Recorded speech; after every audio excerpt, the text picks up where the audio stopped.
해주시겠습니다. 자, 그러면 연사자분들 무대로 모셔보겠습니다. 자, 여러분 큰 박수로 환영해 주시기 바랍니다.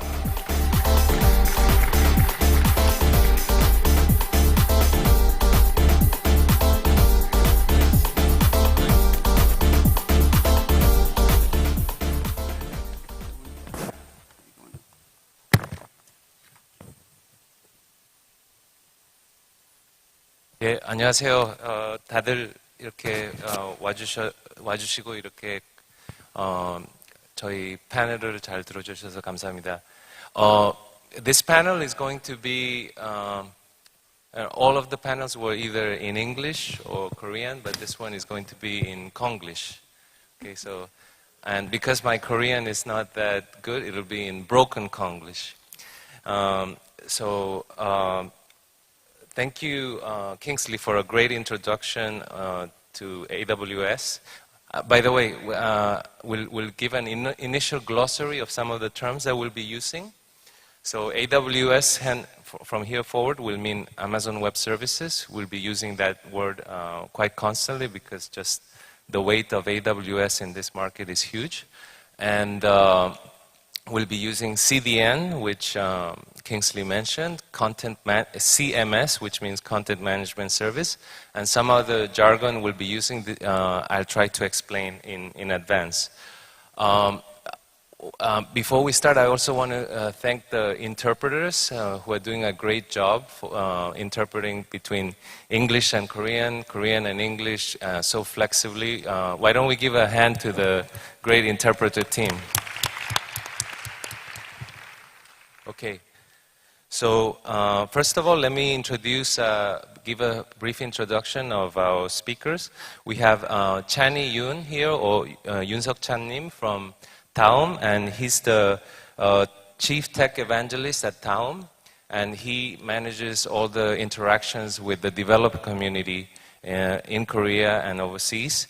And he's a very well-renowned tech evangelist, and he's been serving in many open source development communities as well, like the Mozilla community, and he's been also heading a lot of hackathons, both here in Seoul and in different cities of Korea, including Jeju-do.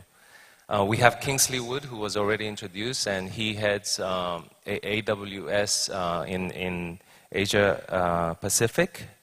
And then lastly, we have Hyun Park, who's a VP of International Business Development at Drama Fever. And he was also one of the first investors in this company. I want to give the opportunity to each person to give, because most people here know Daum, but we do have some foreign visitors who may not have heard of Daum. They think that Google is big in Korea too, but the reality is that Google, in terms of internet presence, is small compared to Daum and other players. So I want to give an opportunity for an introduction of Daum to our foreign visitors. AWS, short introduction, since you've already made that long introduction, and then Drama Fever is a great service that will give an opportunity, because it's not well known in Korea, but it's huge in North America and Latin America. So we'll give an opportunity for an introduction of the companies. Thank you. 네, 감사합니다. 다음은 많은 분들이 알고 계시니까 짧게 소개를 드리겠습니다만, 외국 분들 계시니까. 다음은 이제 95년도에 저희가 메일 카페 서비스로 처음 시작을 해서 한국의 커뮤니케이션 서비스를 꽤 많이 진행을 해왔고요. 그리고 최근에는 이제 미디어, 그리고 모바일 서비스에서 국내 2위라고 얘기를 해야 되겠죠. 예, 2위의 서비스를 오퍼레이션하고 있는, 웹 서비스를 오퍼레이션하고 있는 포털 업체입니다. 최근에 이제 물론 이제 저희가 이렇게 뭐 경쟁사와 비교해서 잘하는 분야도 있고 못하는 분야도 있는데요. 뭐 잘하는 분야 이렇게 뉴스라든지 사용자와의 어떤 소통에 대한 어떤 서비스들은 이제 외부 경쟁자 비해서 꽤 많이 이렇게 잘 하려고 노력을 하고 있고, 또 저희 회사의 원래 문화와 어떤 그런 부분들이 소통에 어떤 유저와의 초점을 둔 그런 어떤 회사이기 때문에 그런 쪽에 조금 더 최근에는 이제 모바일에서도 서비스를 잘 하려고 노력을 하고 있습니다. 네, 감사합니다. 박수 치시죠. Thank you. Just a brief addition to what I was saying earlier. Amazon Web Services has been in operation now for about 7 years. It's part of the Amazon.com company, which you might be familiar with. I'd like to share just one statistic which might be of interest to you. 10 years ago, in 2003, Amazon.com was a $5.2 billion company, worldwide online shopping, over 7,000 employees. At that time, if you took all of the infrastructure, all of the servers and the storage and the network gear that we were using to run Amazon.com, we add that much infrastructure every day to Amazon Web Services. So that gives you some idea of the staggering growth and the rate at which Amazon Web Services is being adopted and added worldwide. And now with the growth and expansion, first to Singapore, then Japan, and Sydney, here in Asia Pacific, we are inviting customers to take advantage of the great benefits of cloud computing.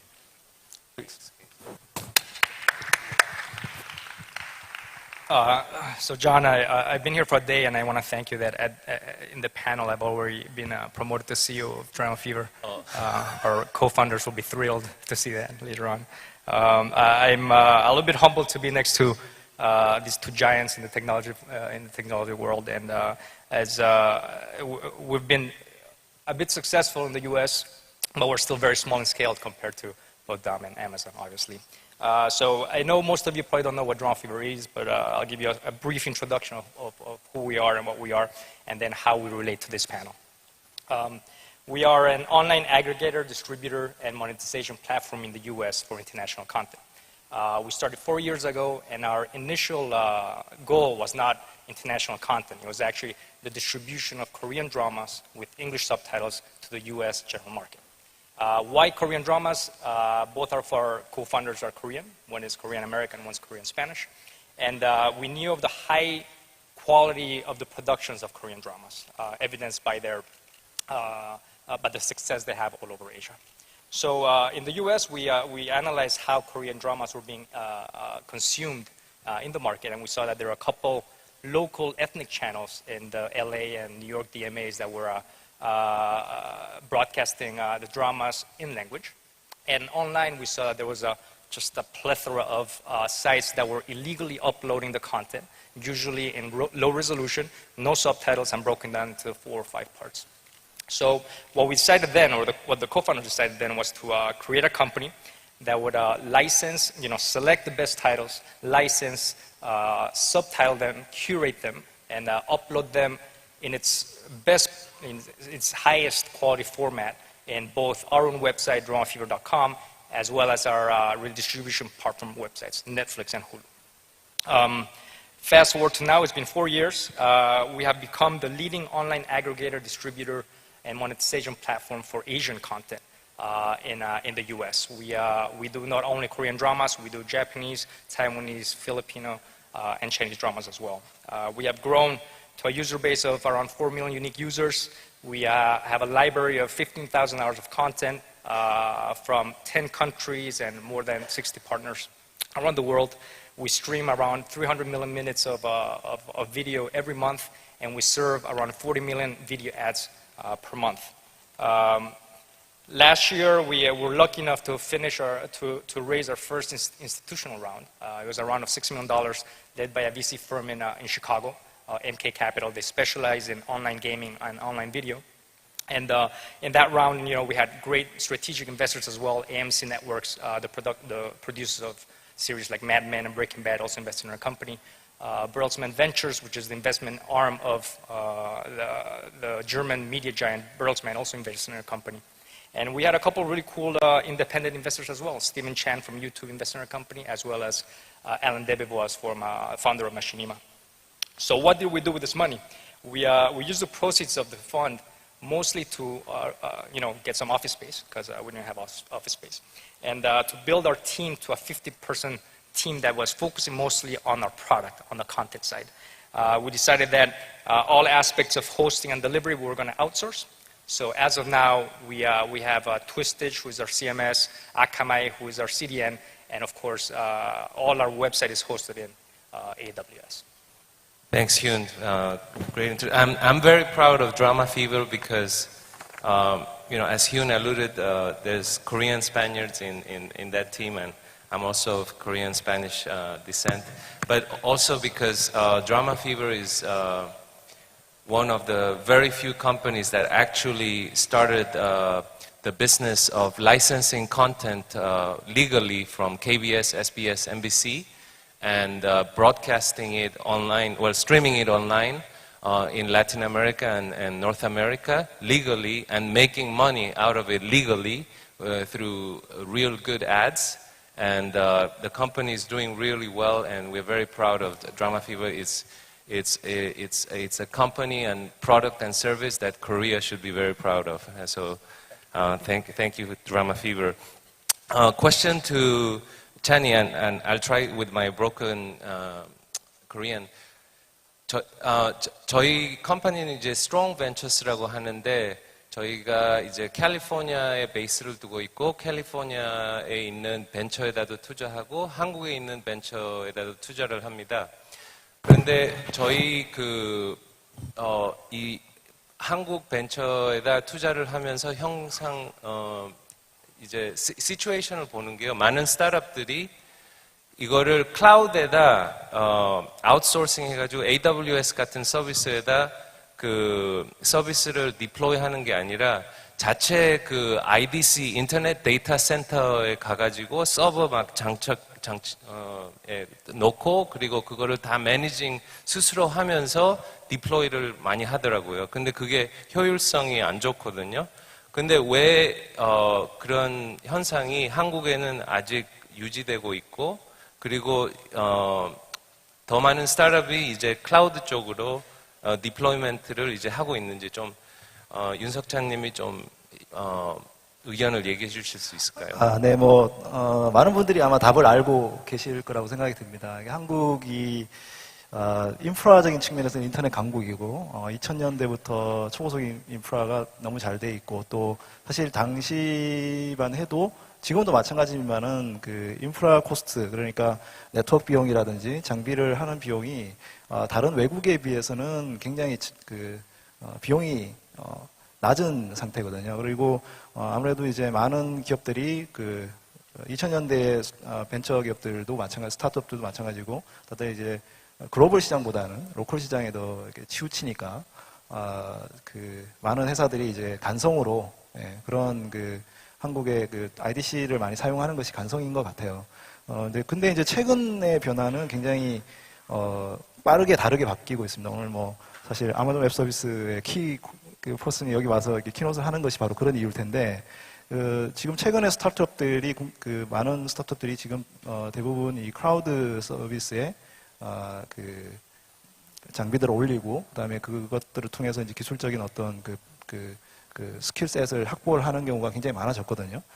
저희 다음에도 지금 일부 서비스들이 AWS에 올라가 있고, 실제로 그 비용이 사실은 줄지는 않을 것 같아요. 그러니까 새로운 클라우드 서비스에 서비스하는 것이 기존의 IDC보다 이렇게 아주 비용이 처음에는 이렇게 러닝 커브도 있고 그런 비용들이 실제로 들지만은 향후에 이제 글로벌을 타겟을 하고 있는 회사들, 그런 회사들한테는 굉장히 큰 도움이 될 거라고 생각이 들고요. 한국에 있는 아마존 웹 서비스 유저 그룹도 보면 스타트업들 회사들 몇몇이 이렇게 정보 공유를 하기 위해서 만들고 그렇게 시작이 됐고, 그리고 최근에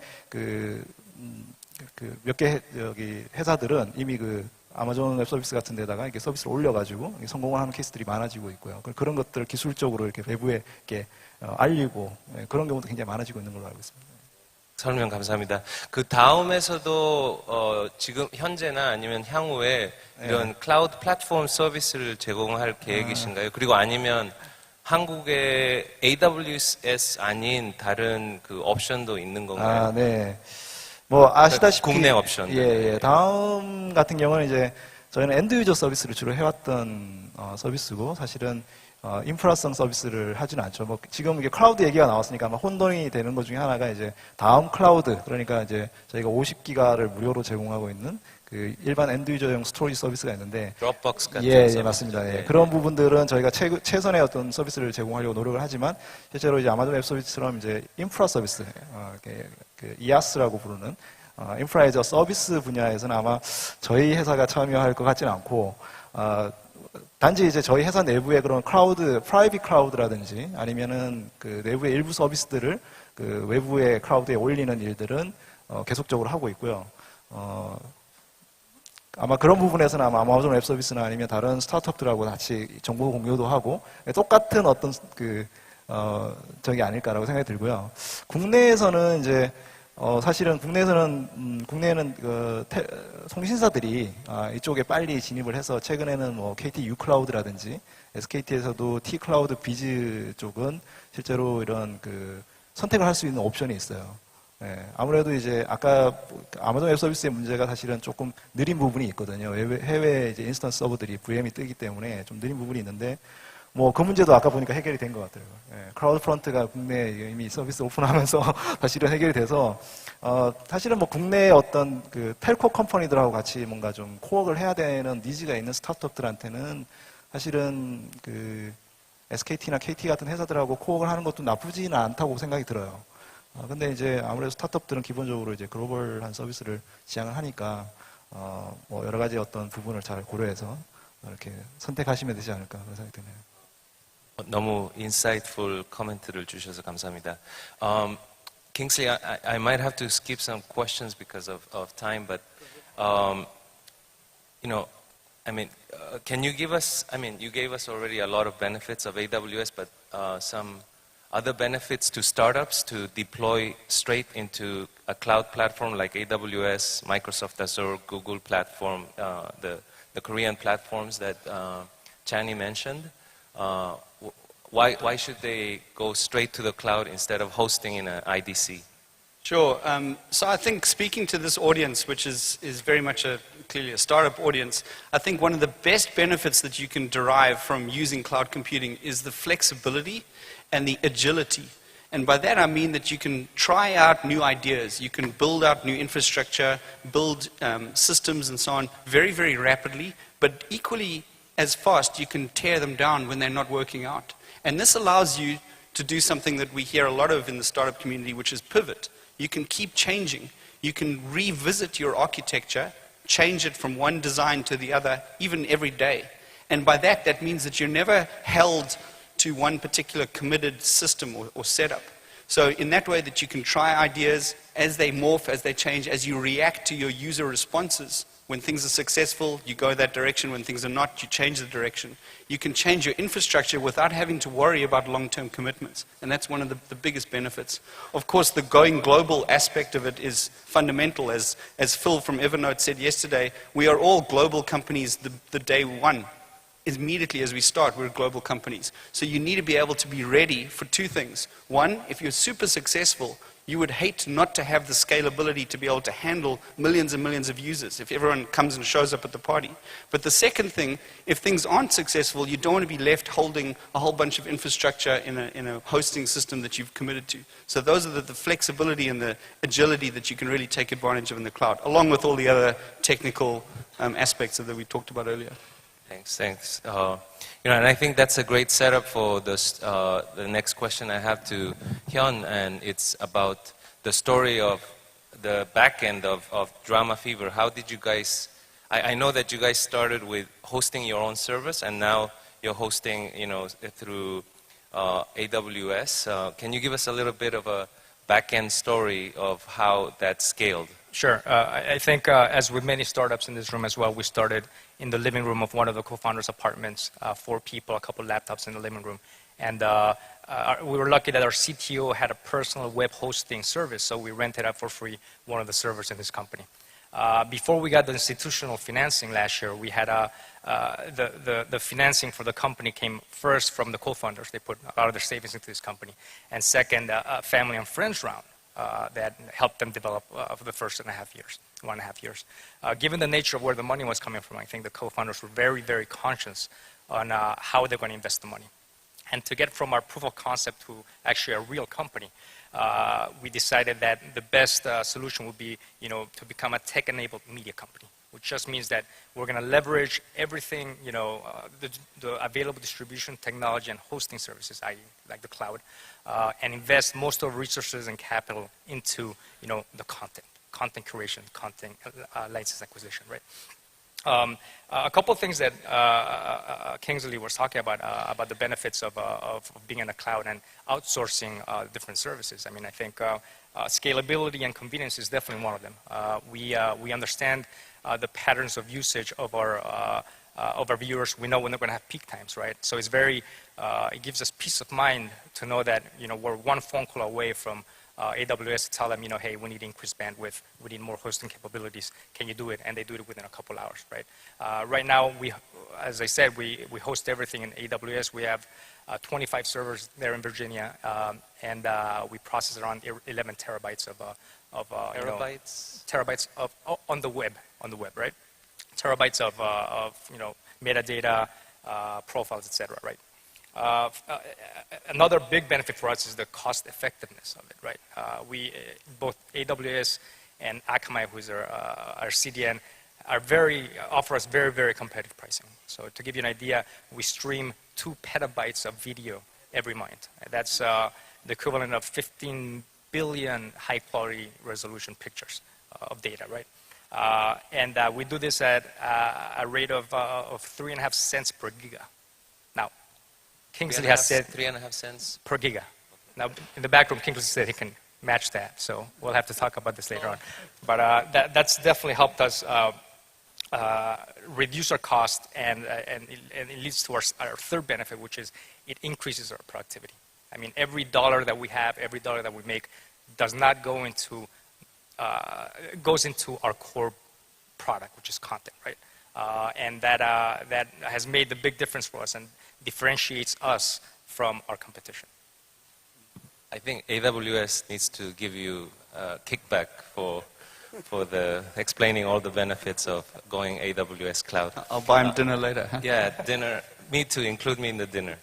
Well, we're going to jump a little bit into development. With the proliferation of cloud services, even development and API platforms are moving to the cloud, and so I want to pick on the brain of one of the top tech evangelists in Korea, and ask, what are some of the top API tools that you provide over the cloud, through the cloud, with the cloud, and that Daum provides to the developer community?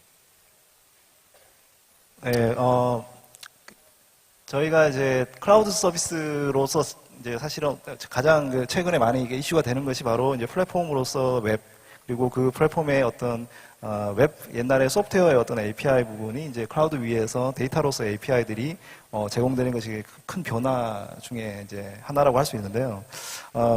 먼저 이게 왜 중요한가를 좀 얘기를 조금 해야 되겠어요. 그러니까 API라고 하면 사실은 뭐 최근에는 사실은 주로 공급자 중심의 API였어요. 그러니까 구글, 아마존, 이베이 또는 최근에 뭐 트위터나 페이스북 같은 회사들이 API를 제공을 하고 그거를 서드 파트들이 갖고 와서 뭐 파트너 수입을 하고 그런 어떤 그 매시업을 하고 하는 것들이 사실은 주요 이렇게 트렌드였는데 최근에 이제 뭐 예를 들어서 구글 맵스가 유료화를 한다거나 아니면 트위터가 그 자기네 그 정책을 이렇게 바꾸면서 많은 사람들이 그 멘붕에 빠졌죠. 그러니까 API를 믿었더니 얘네들이 뒤통수를 치네. 뭐 이런 생각을 많이 하게 되는데 사실은 지금 현재 상태는 그 API 비즈니스라는 것이 새로 이렇게 나오고 있어요. 그러니까 기존의 공급자 중심의 API, API 서비스라는 것들이 사실은 지금은 그 기존의 하나하나의 서비스들이 다 모두 API를 제공을 하고 그걸 가지고 이제 협력을 하는 모델이 된 거죠. 그러니까 과거에는 API라는 것들, 데이터 API, 웹 API 같은 것들이 이제는 뭐 REST라든지 JSON이라든지 이런 것들이 표준화가 돼가지고 그 업체들끼리 이렇게 그 협력을 하는 데 있어서 그 비용 절감, 코스트 다운을 하는데 굉장히 큰 도움이 되고 있습니다. 그래서 지금 스타트업들조차도 API들을 많이 제공을 하고 있고 또 실제로 API 서비스를 통해서 이제 제공을 하고 있죠. 저희 다음 같은 경우도 지금 검색이랑 지도 API가 제일 많이 사용되고 있는 API인데 검색 지도 API들은 사실은 로컬 베이스 서비스나 아니면 일반 그 스타트업들한테는 약간 부가적인 기능들이거든요. 그렇기 때문에 그 비용을 줄이기 위해서 저희 걸 많이 사용을 하고 저희 같은 경우에는 이제 일간 한 1000만 정도의 트래픽 콜이 들어오고요. 그리고 하루 매 키가 API 키 자체만 해도 한 10,000개 정도 되거든요. 그러니까 뭐 국내에 그러니까 저희는 이제 외국엔 좀 서비스가 좀 부족하니까 국내에만 한 10,000개 정도의 사이트가 항상 저희한테 트래픽을 매일 날리고 있다고 할 수 있습니다. 그 정도로 최근에는 이제 그런 서비스들이 늘어나고 있는 거죠. 감사합니다. I'm going to have to combine some questions together. What are some of the APIs that are hosted on the AWS platform that give us an example? And do you think Korea can come up with an API that's used globally, like some of the examples you might mention? This is a question to Kingsley, by the way. Sure.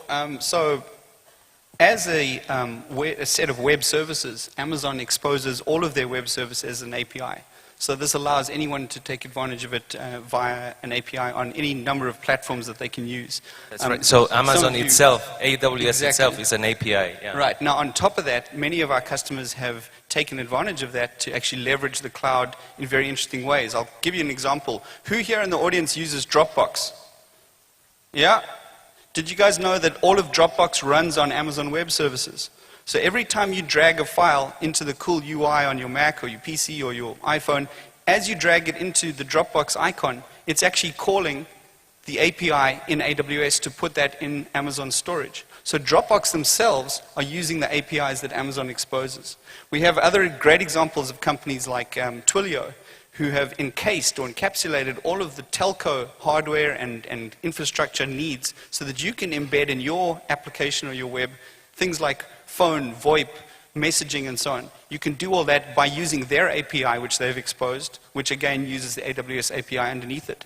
So to your question about a Korean company exposing an API, sure, it's wide open. Anyone can create a cool idea, a cool web service, and expose it as an API. And the best part about it is you can then expose that API to the entire world so that anyone can take advantage of it to embed your widget or your service or your API into their website or their application. So it's a very flexible system that allows everyone to take advantage of that.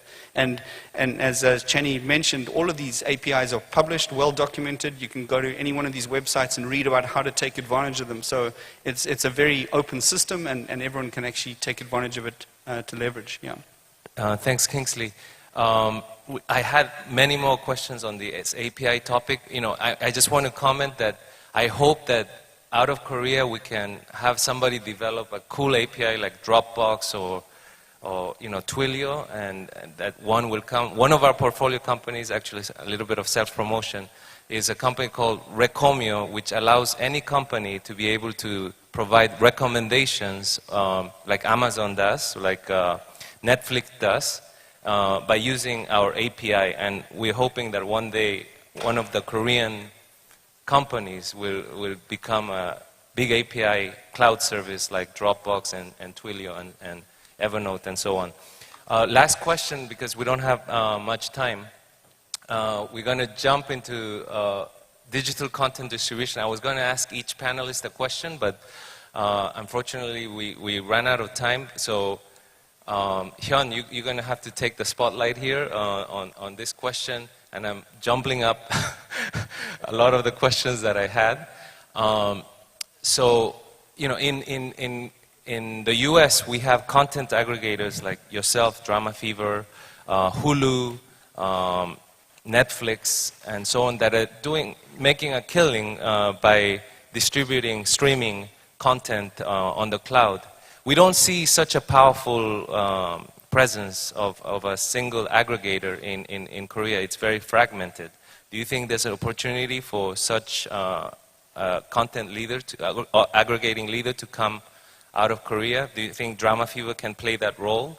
And then, just overall, where you see content distribution going into the future in 1 or 2 minutes? Sure. I'll keep this simple. I mean, I'm not an expert on the Korean market, but from what I see, I think there definitely is a space for a content aggregator distributor here in Korea. I doubt that it will be an international company for various reasons. One, there's rampant illegal downloading still in this country, which is an environment U.S. companies especially are not used to or prepared to fight, right? To compete with this P2P downloading services, the Hulus and the Netflix, what they have to do is build out the infrastructure to subtitle into the local language, into Korean, and upload their content in the U.S. as soon as it broadcasts in the U.S. Upload in Korea as soon as it broadcasts in the U.S., right? And that's, for contractual reasons, that's almost an impossibility, right? So my guess for this, for Korea would be, I would place my bet on a local player. Korea is great about being nationalistic about its products, Daum, Coupang, Naver, big companies have tried to come here and they still can't get a market share because of the strength of the local brands. So I think there's a space for someone here who understands the idiosyncrasies of the consumers and their viewing habits to create this platform. Or the Hulu model, which is a uniform platform between all the broadcasters. That's a bit of a tougher sell, though. In any case, it would have to come hand in hand with definitely regulatory change and enforcement, which I think the Korean market is still a bit far away from. Thank you. Thank you, everyone, for listening, and thank you to the panelists.